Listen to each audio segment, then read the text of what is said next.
I'm Chris from Play Comics, a show where we look at video games based on comic properties and how well they stick to that comic book source material. A part of the GonnaGeek network, just like the show you're checking out now. Shows on the network are individually owned, and the opinions expressed may not reflect others. Find other wonderfully geeky shows at GonnaGeekNetwork.com. Welcome to episode 296 of Better Podcasting. On this show, we continue our podcast media host discussion by reviewing Captivate.fm. But first, in this week's Better Podnerings, topics include Spotify overtaking Apple, Buzzsprout fan mail, and we talk about someone talking about us talking about them. And finally, in this week's Better Podback, we have somebody who took a big step for their podcast. Lauren, start our podcast now. This is Better Podcasting. We are hobby podcasters through and through, just like you. That's why we are different. We minimize the money talk so that you can focus on building a better podcast.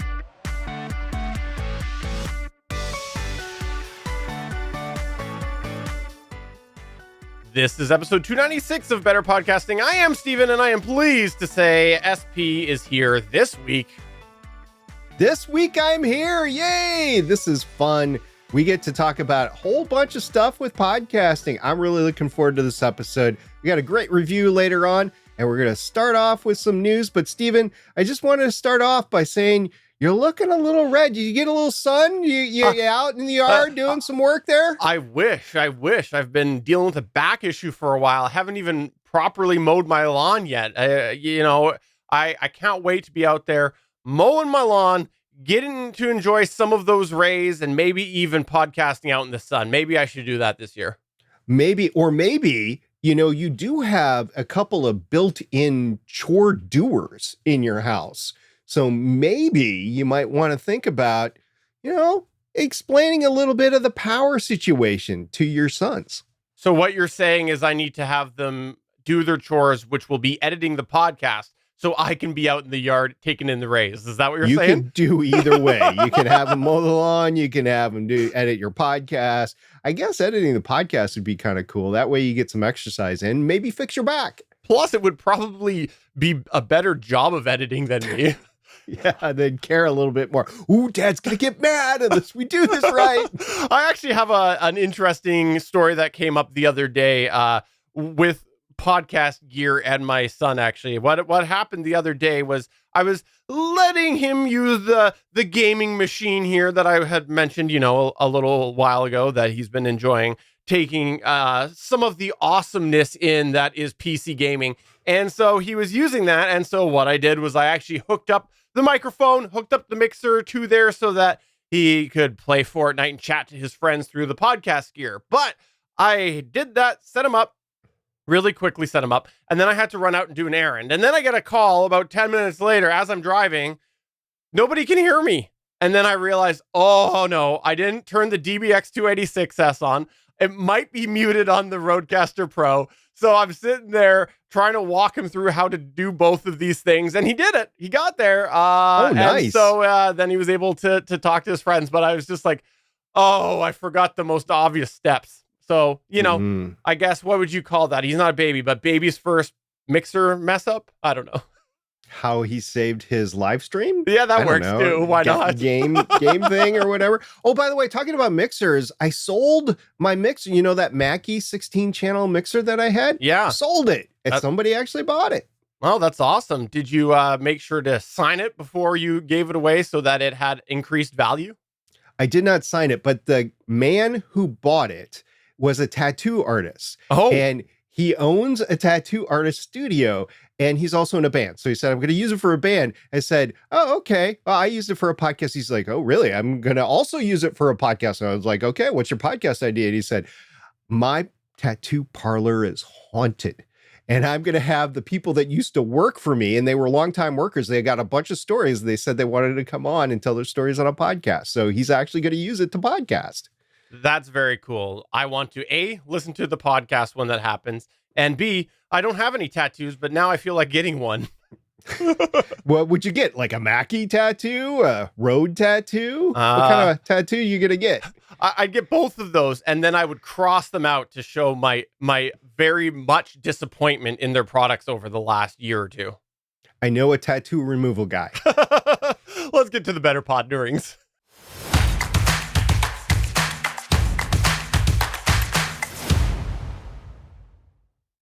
All right, we're going to start off with an interesting one that you found, and it's beginning to become increasingly hard for the industry peeps to deny the powerhouse that is Spotify, because you had some information out of the Buzzsprout world, right? Yeah, Buzzsprout publishes their monthly stats. I go to their website. It's buzzsprout.com/stats. I go to it every once in a while to see what the average stats are, the breakout is. They have countries, they have devices, they have episodes for 7 days. And this is all of the podcasts that are actually on their service. And according to their website, right now, as we're podcasting, there's 124,527 active podcasts on Buzzsprout. I don't know what the definition of an active podcast is. Is that podcasts that have produced an episode this year, the last week, the last month, the last 90 days? I don't know. But they're saying there's 124,000 active podcasts. And with that, for the month of April 2024, Spotify had 36.6% of the downloads. Apple Podcasts had 33.8% of the downloads. So Spotify had more downloads than Apple Podcasts. But there's a little bit of caveat with that, because the Apple ecosystem also has Apple iTunes at 2.3%, and there are other downloads percentages that might be below what they show that also contribute to Apple as well. Like there's an Apple Music, for instance, at 0.1% way down on their list. So if you combine all that, it's a little bit more equal than as the top two numbers actually state. But the point here is that Apple Podcasts removed the automatic download for episodes for a show that you haven't listened to. That was a change that they made in iOS 17. And this is starting to be shown across the industry. And Apple maybe had quote unquote fake downloads that nobody was actually listening to. And this is more accurate description of what's going on. And Spotify is more of a universal app that you can get through multiple devices, not just mobile devices, but you can get it through a desktop. You can probably get it through speaker devices like the A word. I'm not going to say it, but you know what I'm talking about. So I think Spotify is just more ubiquitous, and people go there for their normal music. So they're going to go there for their podcasts as well. I think Apple's got some ground to cover here. They got some ground to make up. And right now, this is just Buzzsprout, by the way. So I don't know what the statistics are industry-wide. Like, what is all the other podcast media host providers? What are they seeing? But Buzzsprout, their podcasts are showing Spotify have more downloads than Apple Podcasts. Yeah, this is really interesting from the perspective of what caused the change. Because if it is what you're thinking, or you hypothesize right there about it being due to change on Apple's end, it could be something that's really a big shift in what people are seeing for where their podcast listenership's coming from.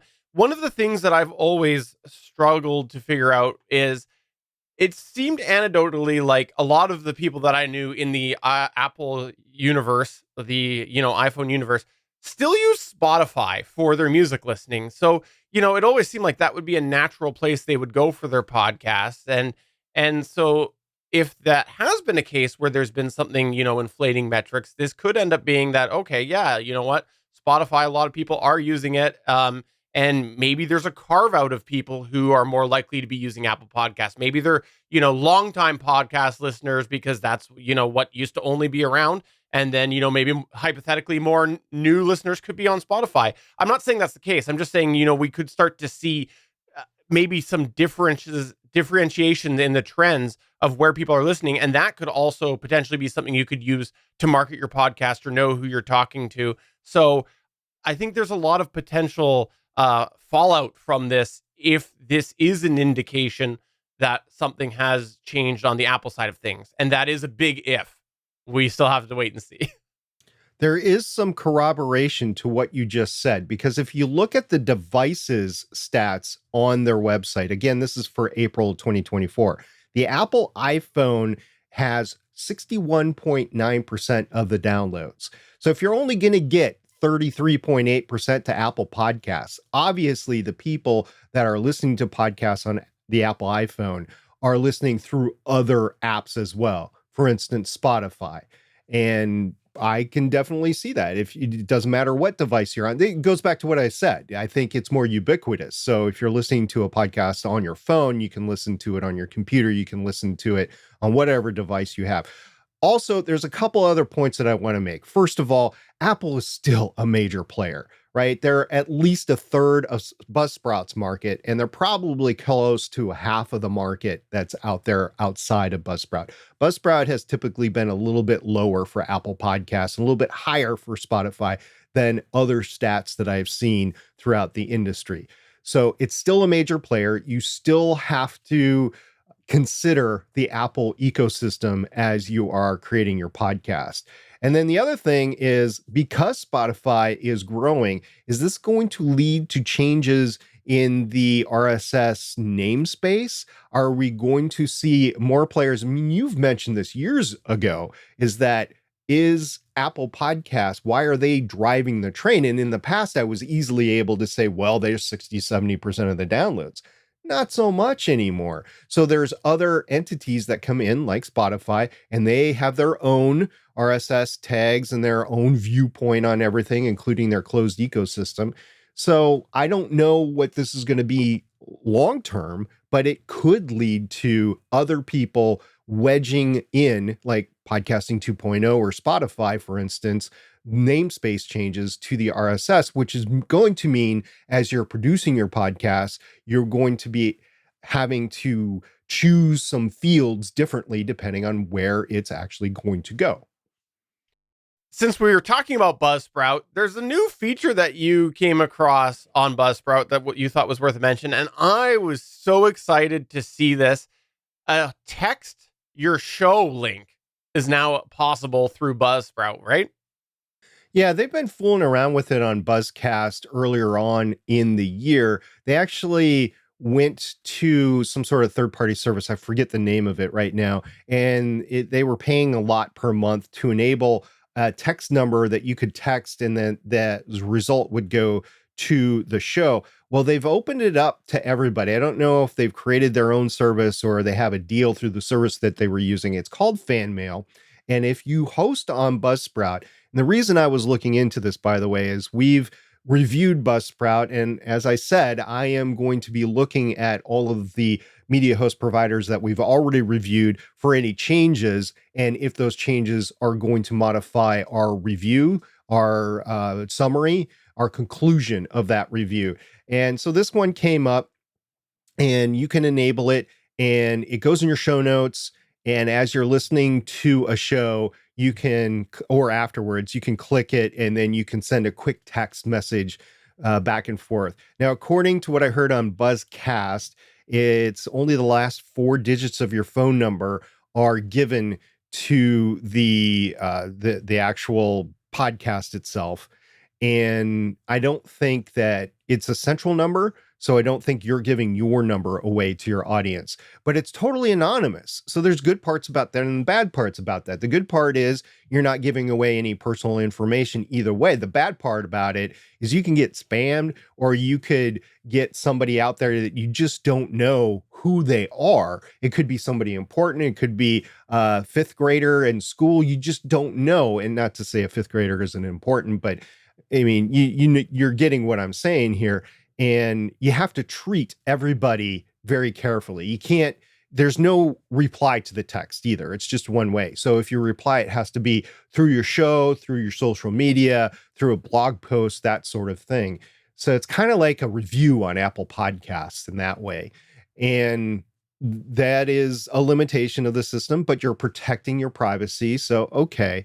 And unfortunately, by the way, I did mention that I was paying attention to this for the review, and it doesn't change our review at all of Buzzsprout. It's still not on our short list, but it's a neat capability. And I wish more people, more podcast media host services would take this sort of capability up. I am curious why they chose the text message, since you have to access this through a link within the show description already. That tells you they're already at a platform where it is in some capacity likely capable of internet service. Now, I say likely because in theory, someone could have it on their podcatcher and then they don't actually have data on their phone or whatever. But I think that would be the rare situation. Pretty much anytime somebody's seeing a description within there where they're then able to generate a text message, likely they have data capabilities. I'm curious why they did that approach as opposed to something that was web-based, where it would also include like web users, so people who are viewing it on the web that aren't on a text-capable device. So I would like to look more into this. I'm really excited nonetheless to see it, and maybe it'll evolve with time. So I'm looking at the devices again on their stats, just as you talk about that. And I said 61.9% of the people are listening on an Apple phone, 22.2% are on an Android phone. So you combine those two together, you get over 80% of your audience that are already listening on a phone. That's where they're actually hearing it. So if you're going to make a capability to respond easily as you're listening on the phone, which 80% of their total audience is capability wide, I think text is not a bad idea. You also want to provide other means of providing feedback too, maybe through an email or social media or something like that. So, or a web page. So yeah, I agree there. But if you're going to take care of 80% of your users with one capability, this is a capability to do that. Well, I look forward to seeing what sort of limitations come with the characters who are sending a SMS. I'm sure there will be. They did say there was a block capability. So if you get a troll out there or something like that, or maybe spam, you can block the number. So I don't know. We'll see what, as more and more people enable this, as more and more people actually listen to the shows with this capability integrated into it, we'll see in a couple of months what the reviews are basically of the service. For our last Better Podnering of this week, we had a shout out, well, I guess an acknowledgement from James over at Podnews. You found this, right, SP? Well, in true fashion, James Cridlin at Podnews actually emailed us when he actually put Monday's Podnews email message or newsletter out there. So first of all, thank you very much, James, for including a link to our last podcast, who had information, news stories, basically on the IAB, and it was taken largely from Podnews coverage. So he was linking us by covering his show. So anyway, thank you very much. That's very kind of you, James. Now, the link though took you to our Better Podcasting page on Podnews. So Podnews has a directory basically of a lot of the podcasts. So it takes you to there. And if you click on our show there, it's actually the trailer. It's not the actual episode there. So there was not a direct link to us covering the show. So a lot of hits to our trailer, and looking at our stats from the last episode, there weren't actually a lot of hits to the episode, which was covering the news that he was saying to go to Better Podcasting to look at. So it's just kind of head scratcher there. I mean, so you have the capability of the newsletter. You want to keep people on your newsletter. I get that, but you might want to provide a link to our show through your newsletter, I guess, that is actually covering it rather than just the Better Podcasting show page. What I thought this was a good thought process for us to go through is looking at that trailer, because we did that trailer back when we launched the show and we haven't touched it since. And so I think it's even if the traffic went to the trailer and didn't come to the actual current episode, it's worth us thinking about the trailer. And I think that was a a good thing for us to do, because it is an area that we can, I think, both admit that we've neglected, is that trailer. Even though we've been talking over the last few episodes about how important it is to be able to backdate your episodes for something like, putting in a beginning of the season trailer, or, adding a trailer after you launch when you didn't have one or whatnot. And so, I think we neglected that, SP. And so we should probably, just call it quits now and fold up shop, go and leave the podcast space. It's fine. I'll go to the beach. I was talking about it last episode. I just go to Cocoa Beach and watch rocket launch. That's what my plan is. No, but I look forward to us looking at that. And if it is something that you don't have a trailer, it's probably worth thinking about and finding out if you are listed somewhere, how they're listing you, because I will also confess, I had no idea this section was on Podnews. I will admit that. It is. Now, we weren't highlighted. It wasn't at the top of Podnews. It was down, I don't know, third or fourth section down or something like that. So, but our logo is there. You can clearly see it. Better Podcasting, and it's talking about the IAB coverage. So again, thank you, James, for putting Better Podcasting in the link to that in your show notes. Or in your newsletter. I really appreciate that. On that page, if you go there, it actually says where we're hosted with, which currently is Libsyn. And if you didn't know this, we're in the process of looking to move off of Libsyn, which takes us to our review this week.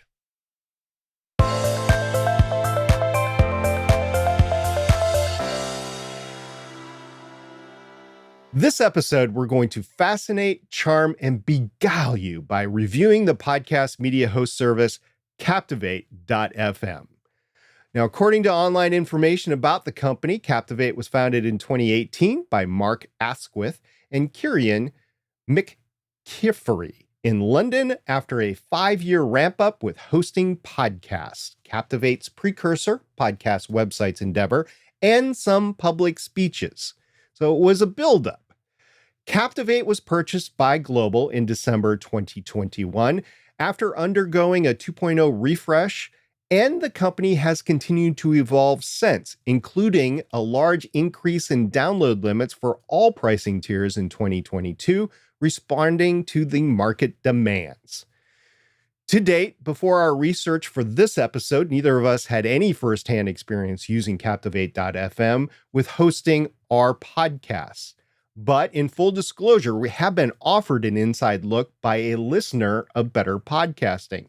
Sadly, though, neither of us have been able to take advantage of the opportunity. So again, thank you very much. You know who you are for offering it.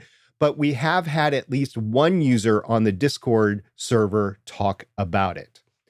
For this episode, I used one of the 2 audio podcasts that podfaded after 2017 that the owner had allowed to podfade. Again, I'm going to use Steven's favorite term here. I'm going to foot stomp this. This is with the owner's expressed permission, which I can provide to anybody that wants that. I imported the show from Substack. Just want to say, ew. We'll get to that later. To Captivate, and continued the show by uploading a new episode. And I ended up fixing a lot of the feed in the process. Steven, what did you do? Well, do I even need to state it at this point? I went and I created a brand new account like I was creating a new podcast, and I found it was pretty simple to do. There is a 7-day trial. I had to enter my credit card information to get the 7-day trial, but there was something I found a little interesting with it that I don't know that I've come across yet in our reviews, is in order to activate my account, I had to enter a phone number to get a one-time SMS code to activate. And after, logging out, I later logged back in. It actually made me get an authentication code again. So it does seem like they take 2-factor authentication and security pretty seriously there. So I thought that was a nice thing to come across just in the sign-up process. For this review, I chose the $19 a month personal plan. I was also given the customary 7-day trial, but I might intend on going a few weeks beyond that. So I did want to choose a plan. And I chose the plan of $19 a month versus the annual $204 a year plan, which turns out to be $17 a month, because I didn't know how long I'd be keeping it. I just didn't want to pay $204. So $19 a month is fine, even if I go 2 or 3 months. Now, using that as a basis, now we're going to continue with our format of discussing the highlights, the neutral points, and shortcomings of the Captivate.fm podcast media hosting service from the lens of a hobby podcaster. All right, let's get into the highlights here, and we'll change it up a bit and start off our highlights with Captivate's import features. This is the thing that SP used, which apparently went really well. It went better than it did last week. Captivate has a clear, easy to understand 4-step import process. It shows the 4 steps the entire time. You have the current feed URL, you have a check show information, you can check the feed settings, and then you set up a new feed URL, which you can choose. It was a little frustrating for me, not for Captivate, but for me, not to be able to change some of the messed up Substack settings through the import as I was reviewing them. But there were clear instructions in the import provided to go into the podcast settings once the show was imported to change them. And oh, I did change them. Substack was sneaky and put a lot of crap in the feed and in the episodes that I had to go in and change before I was comfortable going forward with anything. Don't you hate when there's a bunch of crap in the feed? I do. I mean, literally, there was just a bunch of unnecessary stuff and Substack branding that didn't need to be there. But due to the ease, the layout of the 4 steps, and the eventual easy import, we're going to give this a 5 out of 5 for Captivate. And no, if I had to rate Substack, I would rate them even lower than we did when we did the review. Along similar lines, I did find the setup process to be fairly straightforward, and it was pretty easy to understand. The fields felt appropriately organized, and steps felt like they made sense.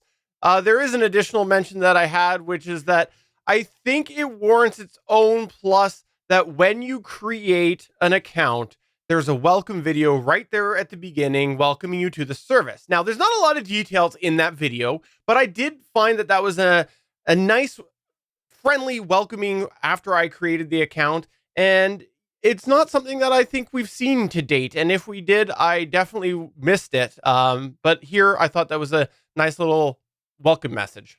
So you put it in the notes that, hey, SP, you need to look at this video, or wasn't it great to see this video? And honestly, I skipped over it. Oh. So I haven't told you this yet. I actually created another account because there's no way to go back and find it. I had to create another account to go back and start just so I could view the video. And I deleted that account, but I did go back and watch the video. It was with Mark, and he gave a good welcoming video. So kudos on you, Mark, for that. So as for the affordability, we're going to put this in our highlights with a slight caveat.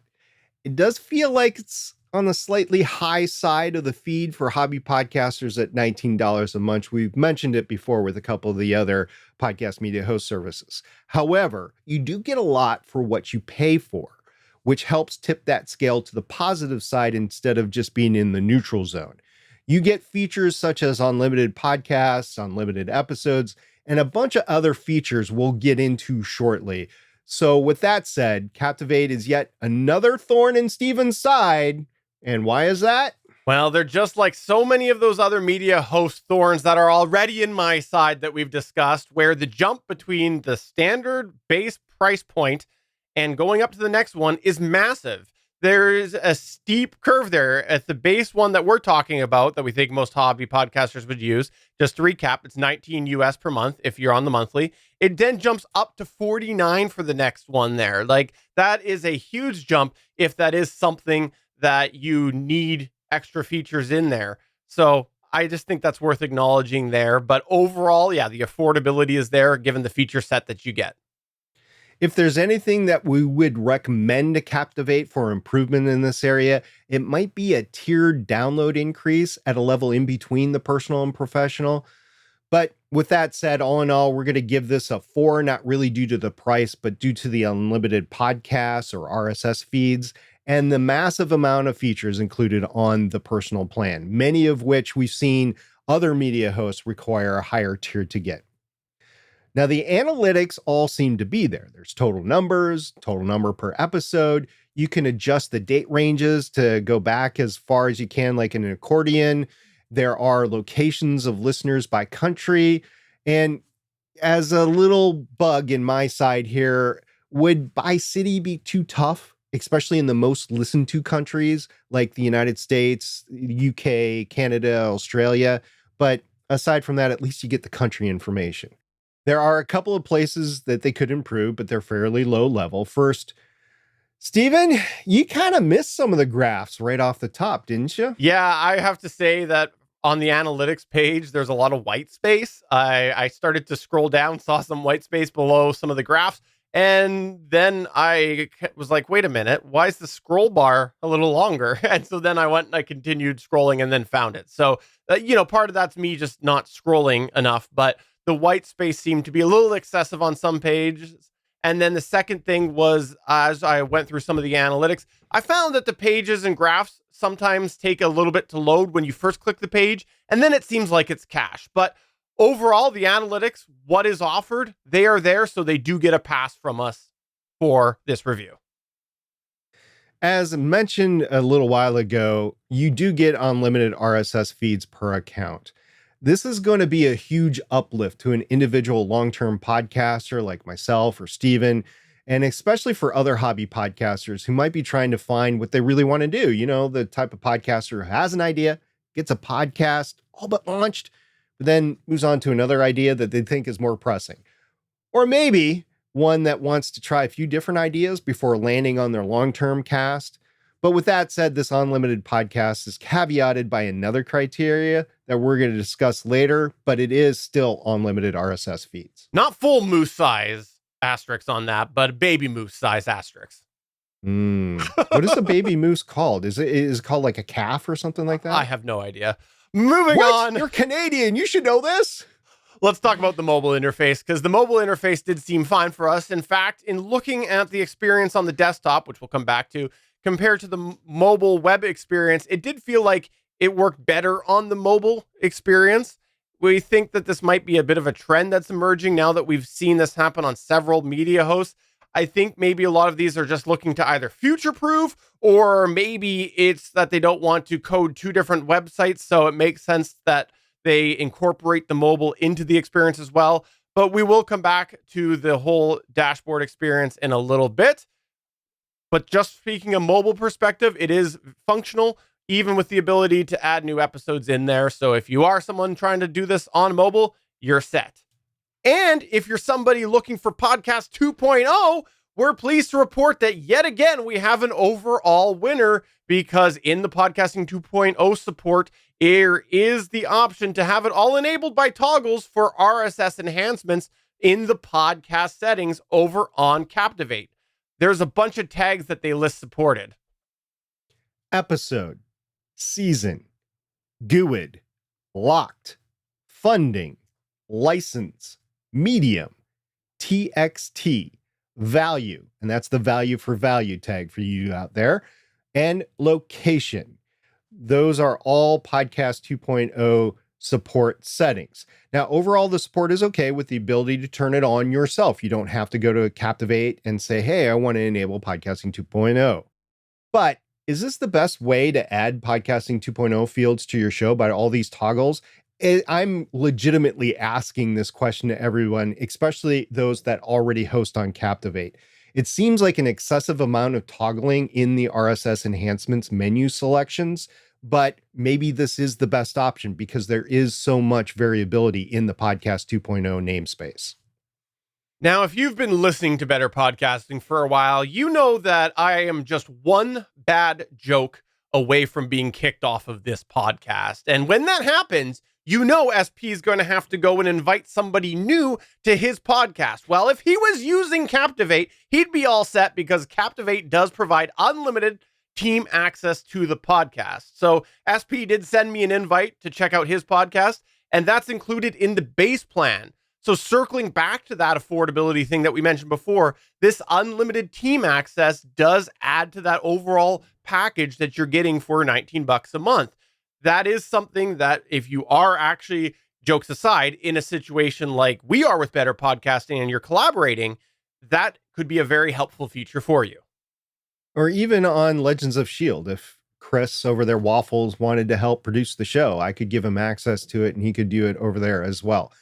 Now, moving on, if you're looking into monetization, if that's really where your focus is for your show, Captivate does have multiple offerings to do that.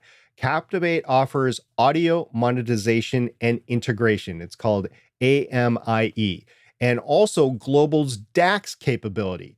I looked into it. DAX is a powerful ad platform from Global, which is the parent company for Captivate now, that can help you monetize your podcast by connecting you with top advertisers and sponsors with access to a global network of brands.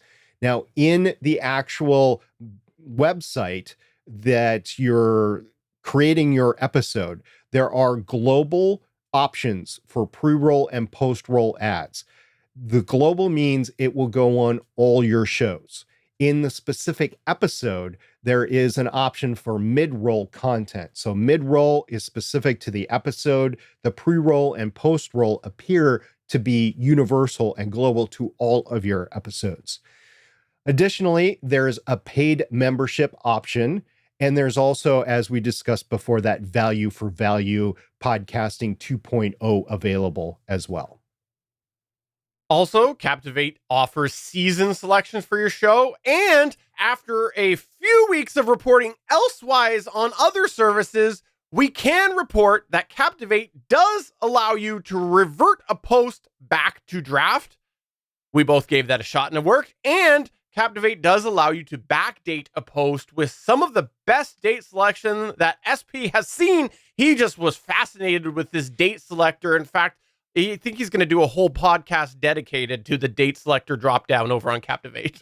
I'm going to have to figure out how to do OBS to get it in there. Yeah, it was great. I was able to select, because a lot of the times you have to scroll month by month by month by month by month. And if you're going way back to 2015 or 2016, it is a pain. But this allowed me just to select the year and then the month, and then I was able to select the date. So Captivate, you earn my hard-earned thumbs up for that. But we both tried it and we both got it to work. So that's cool. And thank you very much for having that capability. I appreciate it. So moving on to the neutral zone, in an unusual turn of events, you might have noticed we haven't mentioned the 301 redirect yet because we're shoving that into the neutral zone for this one. Does it have 301 redirect? Yes. So there it gets a pass on that. However, there is a huge caveat with the 301 redirect on here and how you find it. It's not intuitive to find, and the solution that we found did not actually come from Captivate's website or help documentation.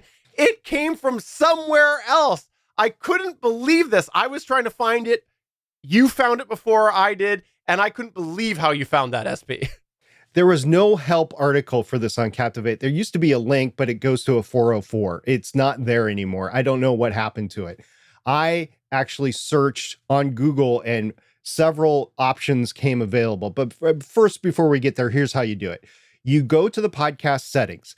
At the bottom of the podcast settings, in small clickable text, is a link to, quote, cancel show, unquote. Now, on one hand, it's good that it's hidden and it protects against inadvertent redirecting or canceling your show. But on the other hand, why was there no help article to assist me in finding it? I'm dense and I need well-written articles and especially pictures. Give me pictures. I like the pictures. I ended up going to rss.com and their help article to find out how to do this. And that is not the right answer, Captivate. You need to have it available on your website. Now, once I did click the cancel show page, there is an option to, quote, moving, set up a redirect, unquote, and, quote, deleting, unquote. If you choose moving, there's a bunch of fields and checkmark boxes that pop up. There is an RSS redirect text box. There's a destination host drop-down menu. There's a feedback text box. And there's a couple of check marks that are, quote, I understand that this will place a permanent 301 redirect on my Captivate feed. After this, my new host will be responsible for my podcast hosting and analytics, unquote. And then there's another one that says, quote, I have removed any AMIE content that was on my show, unquote. So you have to remove any of the pre-roll or post-roll stuff. So there's almost no chance to do this by accident. There's just simply too many things to go through in order to actually enable a permanent 301 redirect. So why was there no help or easy to find link to redirect the RSS feed? Can you tell I'm a little frustrated about this? Like I said, I couldn't find it either. I was mind blown that you used a third-party services transfer to them page to figure this out. It's mind blowing. And so maybe they can improve that a little bit. Nevertheless, the redirect was there with instructions and options. So our evaluation criteria is yes or no. Does it have a redirect? Yes. So it earns a yes with caveats. That's why it's in the neutral zone and not up in the highlights. And I guess that's not a moose size asterisk on there. It's a like a Sasquatch size asterisk. It's a full moon asterisk. That's what it is. Now, another criteria grading we'll slide into the neutral zone are the data limitations. We're not fans of download limits on Better Podcasting, and that is how Captivate.fm has chosen to regulate its usage. Once again, we're not against regulation of usage. We're just against the download limits as a way to regulate the usage. And although Captivate did increase their download limits in 2022, the personal plan is set to 30,000 downloads per month.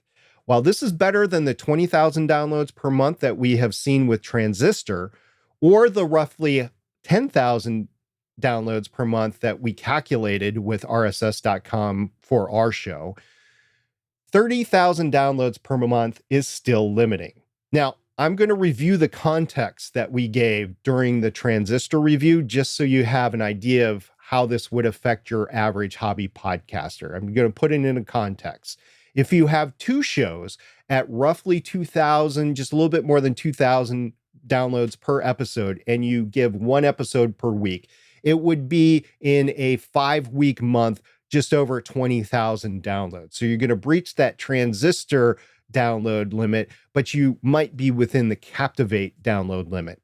Now, average podcasters are at 150 downloads, anywhere from 30 to 150. It depends on what service you're using and that sort of stuff, but we'll call it on the high side, 150 downloads per episode. And if you had 5 different podcasts, if you were a podcasting feed and you had 5 podcast episodes a week with 5 shows, yeah, that's 5 shows posted every day, 5 different shows every day of a work week. That's going to be 25 episodes per week. And a fictitious 5 full work week month, and you have a total of 18,750 downloads per month. That's with the 5 different shows, posting every day in a work week for 5 weeks. So whether or not this 20,000 for Transistor or 30,000 downloads per month with Captivate will work for you, we'll leave it up to you, but we find it over limiting. Now, in addition to the context that we gave during our Transistor review, I'm also going to add in getting featured in a major publication, which, may or may not eventually happen to you. Say your show was placed in a widely circulated newsletter, and you wake up one day to 10,000 downloads to your trailer, or the episode that's being highlighted, or the season that's being highlighted if you're an audio drama. Say that happens. Are you going to bust your 30,000 download limit for the month? Again, we're going to leave it up to you to make that decision. But again, this is why we advocate against using the downloads for the limits. Now, moving on to the next neutral point that we have here is the Captivate website. There is an aspect of the Captivate website, so this is the website that you can turn on for your show, that we did enjoy, and that includes turning it on simply with a toggle. That's all there is. Push a toggle and you're off to the races. You've got some customizable colors, though, if you want to modify it a bit. You can choose the episode order, and you do have an option on there for a redirect. Wait, I thought you just mentioned 301 redirect. We did. We're not talking about that. You can actually go in, if you turn on the Captivate website, and later you decide to host elsewhere, like maybe make a whole neutral site on WordPress or something, you can actually go in and set a redirect for the website itself on Captivate, And that's, I think, a pretty good foolproof feature for the future if you might be just wanting to set something up to begin with that's simple and maybe later expand to something more extensive. I like to think of this in terms of a forward, like a URL forward, where you can forward the URL to somewhere else. And let's say you become part of a network and you just want to forward your URL to the network instead of the Captivate feed. That could be a way to do that as well. But there were some aspects about it that we didn't like, which include that there's no social media badges that we saw on the built-in website, so no social media integration. To download an episode, that's not possible on the website. You have to go through the RSS feed, and the integrations to the distribution sites built into the website don't seem to be listed there. So, if you're set up anywhere, there's no way to tell on the website that you're distributed to these different areas. And overall, the site looks just okay. Now, it's not the worst looking one that we've seen by far, but it's also by far not the best either. If we were to take all of our just okays in the whole review so far of the websites, it probably would be to the bottom end of the just okay pile. But to be clear, it's definitely not bad. There's just a lot of room for improvement, in our opinion, as far as how the website looks. Now, remember where we talked about the mobile interface being a plus? Well, we left it at just mobile because from a desktop experience, the Captivate dashboard's graphical user interface is a mixed bag. First, the biggest highlight that it gets, it's very complete. So kudos to Captivate for that. On every page, there are a lot of features available. And even zooming out to the bigger picture, there are a lot of features related to the podcast available in the menu. But to be honest, on a PC web browser, it's overwhelming. For example, these features that we mentioned, well, there's 12 different menu headers on the sidebar, with the highest section having 6 links and the fewest having just 1. Just from a strictly layout perspective, it's hard to follow due to the volume of choices. But with that said, as you start to click through some of the areas, we started to get an idea of what the different sections were for and which ones we'd probably ignore as hobby podcasters. But the bottom line is we would assess it's best for an experienced podcaster, and newer podcasters, they're just going to have a steeper learning curve to figure everything out. So for this mixed bag reason, it finds itself in the neutral zone. Captivate does a good job of presenting some of the main RSS distribution sites on a tab, but even if you are importing a show that you have already been integrated with some of the destinations, you still have to go through that process. I chose 3 options. I worked right away for Amazon Music. I just had to say I had completed it with the Apple Podcast submission, and the Spotify submission was still listed as pending hours later. I got to go back and see if that actually went through or not. But from a services perspective, they do list the following as destinations: Apple, Spotify, Amazon Music, Podcast Index, Player FM, Deezer, Ghana, GeoSavan. Then below those, there's a section that talks about the aggregator sites such as Overcast, Castro, Podcast, Attic, etc. This is going to be very helpful for a new podcaster, if a new podcaster figured out how to navigate there, of course. So for the distribution, there's some good news here, but also a few head-scratching moments. So this evaluation ended up putting this in the neutral zone for RSS submissions to destinations. And lastly, in our neutrals, the file integrity is okay as long as you upload an MP3. So let's get the good news out front. If you do upload an MP3, Captivate's not going to touch it, it's going to leave it as it is. And furthermore, they dedicate an entire section explaining why, quote, why Captivate doesn't modify your audio file when you upload, end quote.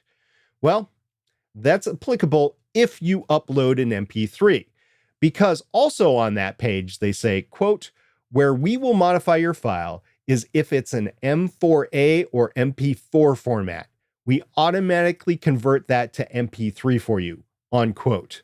So Captivate will publish the MP3 as you upload it. However, if you upload an M4A or MP4, it's going to be re-encoded. We also had a slight difference in experience when it comes to the file types. I noted that the file name was changed, adding the term converted at the end. Stephen's file stays as it was, but none of our MP3s were changed in any other capacity. So I'm not quite sure why mine earned the term converted at the end of the file name. In a change from last week's Shortcomings section, this one is quite a bit shorter.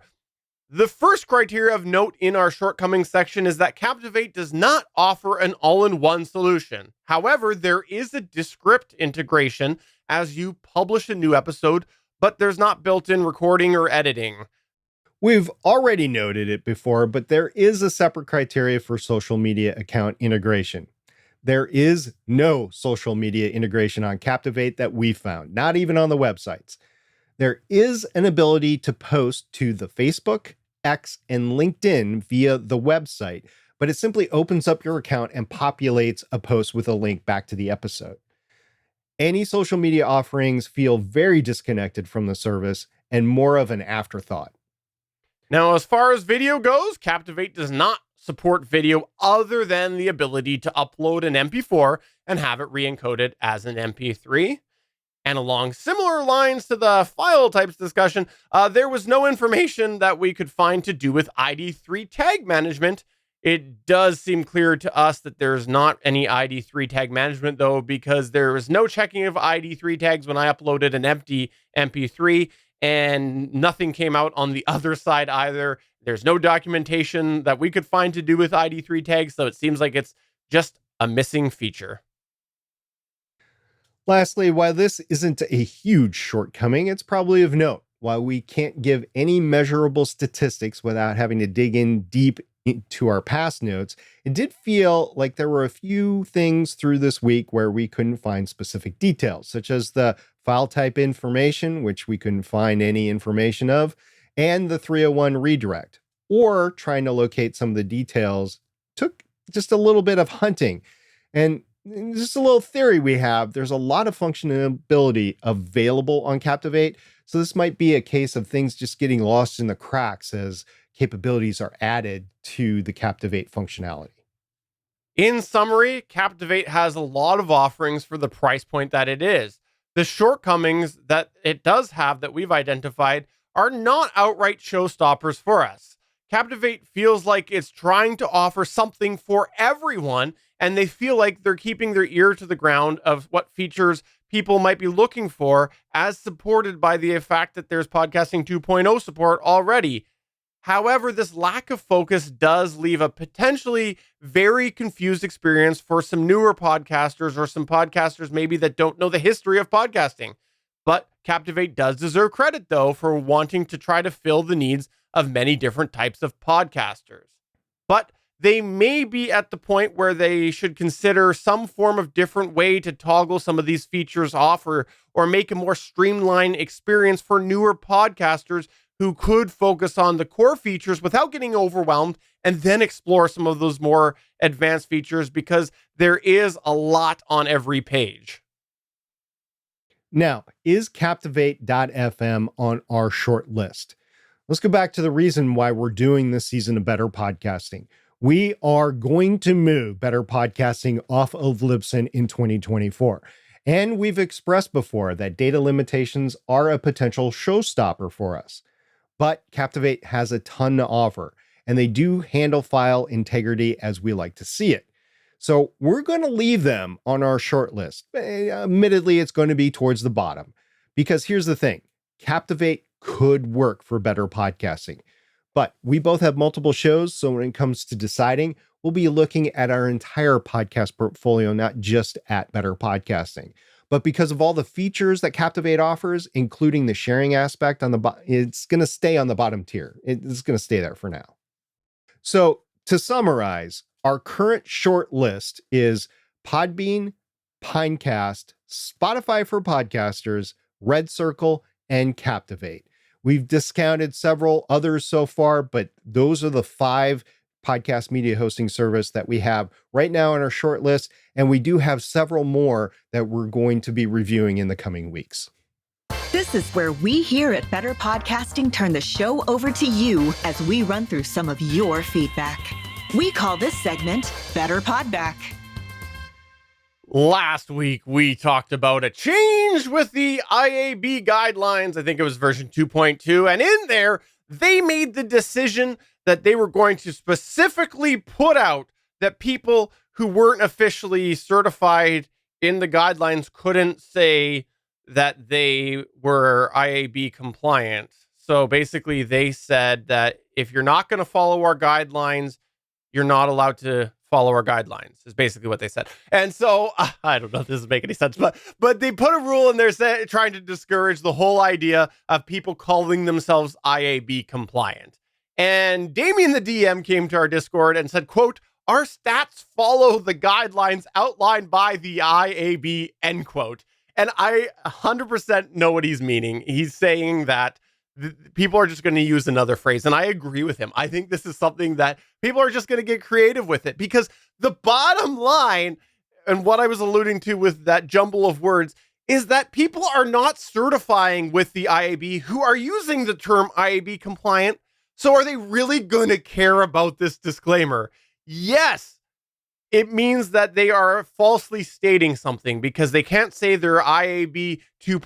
They blanketly follow the guidelines of the 2.2, because the guidelines of 2.2 says you can't say that you're compliant, but they'll find some way around it, and they're just not going to care. That's my take on it. But I think this might be a way that they can really try to crack down. And probably my other theory is this was a way to appease the people who have paid the money. They probably came to the IAB and said, hey, we don't want people claiming this. And so this is their way to try to appease them. As for hobby podcasters, I've said it before, you shouldn't really get wrapped up in the whole IAB. You're just not going to have enough downloads to really justify needing to have IAB certified or compliant stats. And you should just concentrate on making your content better and interacting with your community, because that's really where you're going to be at as a hobby podcaster. Now, if you're an independent podcaster that's dependent on funds from advertisements to fund your show and to fund your lifestyle, and heck, that's why you're doing it, right? Then, yeah, I could see why you want to pay attention to it. But we're not focused on that. We're focused on the hobby podcaster. So if you're listening to Better Podcasting, you're a hobby podcaster, don't worry too much about the IAB compliance or certification. Just know that's a thing going on in the industry. And if you want to compare apples to apples, you'll have to find two podcast media host service or stats services that are both compliant or certified, actually, to the same version and are following the same actual guidelines. And that's few and far between. So just don't worry about it. Just, take your own show and compare episode to episode over time. That's the way to do it. And if you do care about the IAB guidelines, just, take a good look over your media host and make sure they don't offer a second tier of stats, and make sure you're looking at the right ones. Moving on, we had Boba Fett Ship, aka DC Dave. He's the one that took the step that we referred to in the intro. He said, quote, "Did it! Actually registered my podcast name as a domain name," end quote. So I think that that's always a exciting time when people do register the domain name for their podcast.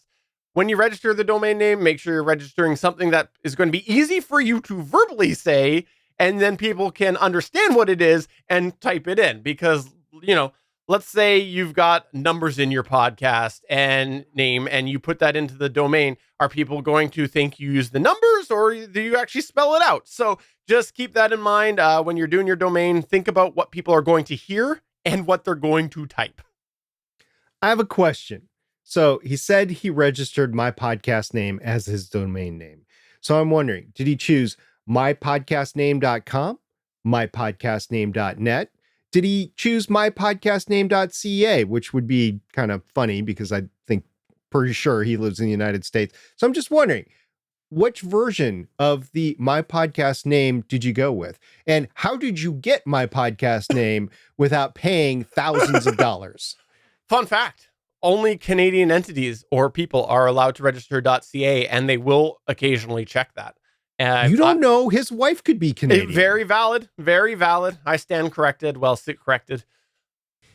Let's talk about Reaper, because we had in our Discord Waffle say, for reasons that I can't even remember right now, I decided to give Reaper an actual real try with the episode I'm currently editing. And I'm super upset, that's the word I will use, that it's going so much more smoothly and that I didn't try this earlier. And he went on to say, when Yakko asked him what he used before, he said that he used to use traction waveform. So, a lot of people do use Reaper. I have a suspicion that I know why he went back to Reaper. Let's talk offline, Waffles, because I suspect you heard about it on a certain video stream when they were having some form of technical issues a couple of weeks ago. That's my theory. Oh, okay. Well, okay. I could see that. Reaper is definitely a more full function DAW that I would recommend. I have recommended it before. I've never actually used it, but I've talked to a lot of people that have used it. So yeah, I think that's a good choice. I use Vegas, you use DaVinci Resolve. So these are all recommendations that we can give. And Reaper is technically not free. So at least last I knew, they are not technically free. They do offer a very, very, very, very, very, very, very extended trial. However, you are supposed to pay for it, they say. Okay. So moving on to the final feedback that we have, it's about backdating. And Damien, the DM, said, glad y'all are covering backdating as somebody who has remastered early episodes of his show. Yeah, I would just want to go in and replace the file on the existing post, but you can put that post back to draft. You can create a new one. So you can actually see the difference in stats between the two of them, the long-term lifetime stats on the two. So you can see how many people are hitting the new remastered episode of your show versus the other one. Backdating is very important though, especially for a lot of the reasons that we've labeled before. And unfortunately we're running into, I had no idea we'd run into this problem, but with 2 podcast media hosts so far, we have run into this issue. Yeah, I did not anticipate seeing as many as we've seen. It surprised me. And we're not done yet, so we'll see if we run into it more or not. I do like your theory on the whole thing with the monetization, especially with Substack. Oh, so you want to go back to Substack? That's the takeaway we've got? Okay. Nope. So that's going to take us towards the end of our show. Before we wrap up, we'll remind you we're part of the GonnaGeek Network. There's a lot of awesome geeky podcasts over on the GonnaGeek Network. But you should also come to the Discord over at betterpodcasting.com/Discord, because we have a lot of fun conversation that happens in there about podcasting and other related things. There's also some social media discussion that's been happening over there lately, and people talking about some of the ways that they are focusing on different social media. So please come to the Discord server there. And if you are going to check all of that out, make sure you check out the Legends of S.H.I.E.L.D. podcast, because you haven't got enough SP this week just from this show. You want to get more SP, so check out Legends of S.H.I.E.L.D. We're currently covering the X-Men 97 animated series that is on Disney. I have to say I was completely blown away and surprised by how great that series is turning out to be. So if you haven't checked it out, go ahead and check it out. You might want to sit down and watch the 5 seasons of the original X-Men, the animated series, before you get into there, but it is really good storytelling. I've been shocked by it, and so I'm glad we're covering it over on Legends of S.H.I.E.L.D. So for episode number 296 of Better Podcasting, I'm Steven saying, hey, can we revert this podcast to a backdate? Then we can claim that we've been podcasting longer. Maybe we can revert back to the start and actually doing it right this time. Bye. See everybody next time. Bye. Thanks for checking out another episode of Better Podcasting. You can find the full back catalog of Better Podcasting at betterpodcasting.com. If you're into geeky podcasts, please check out the other podcasts on the GonnaGeek Network at GonnaGeekNetwork.com. This show was produced and edited by Stephen Jondrew. Voice work was done by L.W. Salinas. Thanks again for listening or watching, and we hope to see you again next week.